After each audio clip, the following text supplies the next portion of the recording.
नमस्कार दोस्तों, स्वागत है आपका हमारे YouTube चैनल एग्ज़ाम पॉइंट में। हम फिर से हाजिर हैं एक और वैकेंसी के साथ, एक नई सूचना के साथ। तो बिहार में तो वैकेंसी की बहार है, फटाका फूट गया है। जस्ट बिहार पुलिस की वैकेंसी आई है।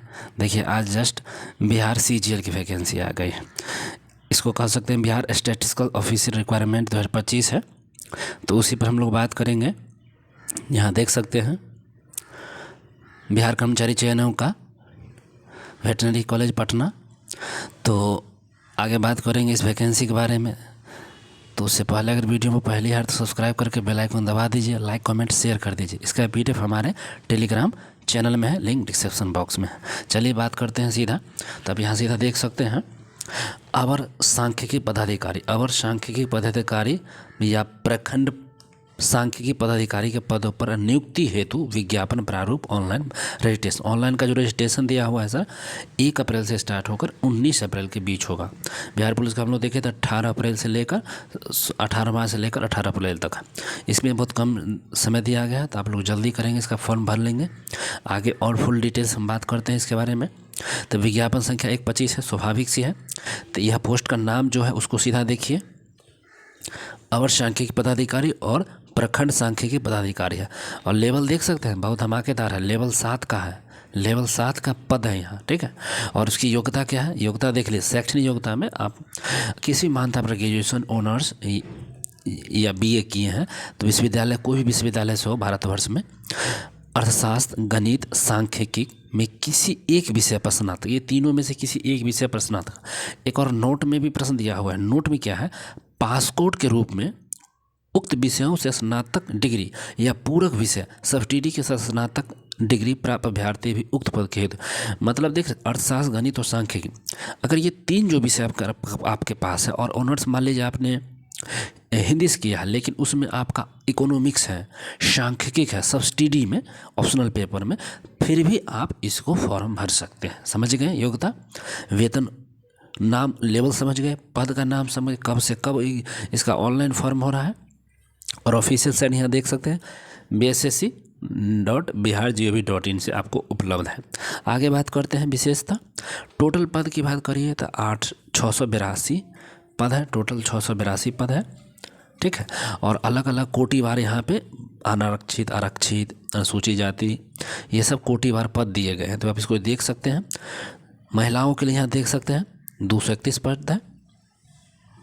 शैक्षणिक तहत रिक्ति संख्या जो 35 आरक्षित है उसमें 231 पद है महिलाओं के लिए। आगे बात करेंगे तो देखिए दिव्यांग प्रारूप, ये सब दिव्यांग सबका दिया हुआ प्रारूप, आप इसे देख सकते हैं डिटेल्स PDF ओपन करके। उम्र सीमा की बात करिए सर, उम्र सीमा देखिए 1/8/2024 के आधार पर की जाएगी। उम्र सीमा की गणना 1/8/2024 के आधार पर की जाएगी, ठीक है, ध्यान रखेंगे। आगे बात करिए, आगे देख सकते हैं यहाँ पे 21 वर्ष मिनिमम होना चाहिए उम्र सीमा। मिनिमम कितना होना चाहिए, तो 21 वर्ष की बात कर रहा है। और अनारक्षित जो पुरुष है 37 वर्ष, ठीक है। पिछड़े वर्ग जो होते हैं EBC और BC, उस पुरुष महिला के लिए है 40 वर्ष, और अनारक्षित महिला जो है उसके लिए भी 40 वर्ष है। SC ST की जो महिला पुरुष उनके लिए 42 वर्ष है। तो ध्यान रखें, अधिकतम सीमा और न्यूनतम सीमा बता दी है। और अन्य कोटि वर्ग में 10% की छूट दी जाएगी, वह अलग नियम है। आयोग द्वारा देख सकते हैं उम्मीदवार पदों में जन्म तिथि मान्य होगी, जो भी उसमें है संशोधन, कार्य अनुभव, ये सबको छोड़िए, सीधे और आगे बढ़ते हैं हम लोग। भूतपूर्व सैनिक समस्या दिया हुआ है, जो फ्रीडम फाइटर वगैरह है उसके लिए। अब आइए सर चयन प्रक्रिया, यहाँ देख सकते हैं दूसरे नंबर चयन प्रक्रिया। चयन हेतु तो अभ्यर्थियों की मेधा सूची निम्न प्रकार तैयार की जाएगी, देख लीजिए। लिखित परीक्षा के प्राप्त अंकों का अधिमानता 75 अंक, यहाँ देखिए 75 अंक है। और संविदा के आधार पर कार्य करने वाला जो भी कुछ संविदा के आधार पर जो लोग कार्य कर रहे हैं उनको 25 अंक एक्स्ट्रा से दिए जाएंगे, ये बात हुआ कह रहा है, ठीक है, मानता होगी। जबकि उत्पन्न संविदा की नियुक्त की गई है प्रति कार्य वर्ष के लिए 5 अंक, जो प्रति वर्ष कार्य जो संविदा में इसमें काम कुछ लोग कर रहे हैं उनको प्रति वर्ष के लिए 5 अंक दिया जाएगा, ठीक है। अगर 5 साल का है तो 25 अंक दिए जाएंगे, टोटल 100 अंक का। प्रति वर्ष के लिए 5, अधिकतम सीमा 25 अंक की होगी। कि किसी वर्ष के अंश के लिए कार्यरत दिवसों की संख्या में 5 से गुना करने के पश्चात 365 से भाग देकर प्राप्त अनुपातिक अंक जोड़ा जाएगा। तो ये बात यहाँ हो गया, कुल अंक 100 हो जाएगा, ठीक है। परीक्षा के जो अधिमान्यता आधार यहाँ देख रहे हैं, जो नियम है उस संविदा वाला को बता रहा है, ठीक है। दूसरी संविदा के आधार पर प्रारंभिक अधिमान्यता दिख रहे हैं, ठीक है। वास्तु में वैकल्पिक प्रश्न में कुल प्रश्नों की संख्या 150 होगी, ठीक है, यहाँ ध्यान रखेंगे। प्रत्येक के लिए 4 और एक अंक 1/4 कटिंग होगा, 2 घंटा 15 मिनट। BSSC के हिसाब से ही 150 होगा, ठीक है। लिखित परीक्षा में भाषा माध्यम हिंदी होगा, अगर हिंदी अंग्रेजी प्रश्नों में कोई एक भिन्नता चुना जाएगा। लगता है द्वितीय प्रश्न पत्र की बात हो रहा है। मेधा सूची में प्राप्तांक अंकों की स्थिति में उम्मीदवारी की जन्मतिथि के आधार पर अधिक उम्र वाले को वरीयता दी जाएगी। समान प्राप्तांक और समान जन्मतिथि की स्थिति में उम्मीदवारों के नाम को अंग्रेजी वर्णमाला के अनुसार मेधा सूची में स्थान दिया जाएगा, तो ये भी सही है। अगला चलेंगे कार्मिक और प्रशासनिक विभाग। यहाँ देख सकते हैं अलग अलग न्यूनतम अंक कितने कितने लगे उसके लिए यहाँ कोटिवार बताया गया है, ठीक है। और देखिए उक्त न्यूनतम देखिए यहाँ परीक्षा शुल्क बताया गया है 540 ऑल ओवर के लिए। अनुसूचित जो SC ST बिहार का स्थायी निवासी है उनके लिए 135 रुपये है। सभी श्रेणी के दिव्यांग के लिए 135 रुपये है।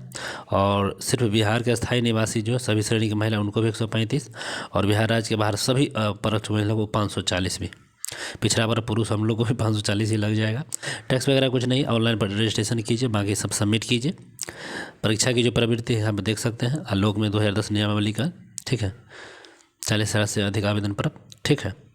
40,000 से अधिक आवेदन प्राप्त होने पर प्रारंभिक परीक्षा आयोजित की जाएगी, और अधिक आवेदन प्राप्त होने पर प्रारंभिक परीक्षा 1 से अधिक चरणों में आयोजित की जाएगी। पहले तो PT होगा, उसके बाद मेंस। विभिन्न चरणों परीक्षा आयोजित प्रारंभिक परीक्षा और मुख्य परीक्षा किए जाने की स्थिति में परीक्षा परिणाम सामान्यीकरण की प्रक्रिया अपनाते हुए तैयार की जाएगी। वो भी यहाँ बता दिया। अधिक तो फॉर्म गिरवे करेगा, मतलब PT दीजिए फिर मेन दीजिए। सिलेबस है प्रारंभिक देखिए सामान्य अध्ययन, यहाँ देखिए खंडकों में समसामयिक की भारतीय और पड़ोसी देश, सामान्य विज्ञान गणित है देखिए देख सकते, और रीजनिंग में सामान्य क्षमता जांच भी है। मुख्य परीक्षा में देखिए हिंदी आरक्षण वाला है, सामान्य आरक्षण। तो ये सारा से परीक्षा का शेड्यूल था चयन प्रक्रिया का, उस समय एग्जाम किस तरह से होंगे उसके लिए। तो नौकरी की तो बाहर बिहार में है ही, बस हम लोग को तैयारी करके नौकरी ले लेनी है। देख सकते हैं यहाँ पर सारा डिटेल्स दिया हुआ है, सारा कुछ फॉर्मा बता दिया गया है। ऑनलाइन पढ़ने का 1 अप्रैल से लेकर 19 अप्रैल तक है, और ऑनलाइन भरने की अंतिम तिथि जो 21/4 तक है सबमिट करने की। तो इस डेट को बिल्कुल ध्यान में रखेंगे आप लोग, ठीक ना। क्या क्या वहाँ चाहिए ये सभी देख ला। स्थायी निवास प्रमाण पत्र चाहिए, ये सब है दे रहा है। संविदा वाले को संविदा का है, मैट्रिक मूल प्रमाण पत्र, सेना फ्रीडम फाइटर जाति प्रमाण के लिए OBC ये सब चाहिए, दिव्यांग स्थायी प्रमाण पत्र चाहिए, ये सब भी दिया हुआ है। तो ये सब देख सकते हैं। नेक्स्ट घोषणा अंतिम तिथि इसे हम बता ही दिए हैं, 21/4 तक सबमिट करना है। तो बस यही था सूचना।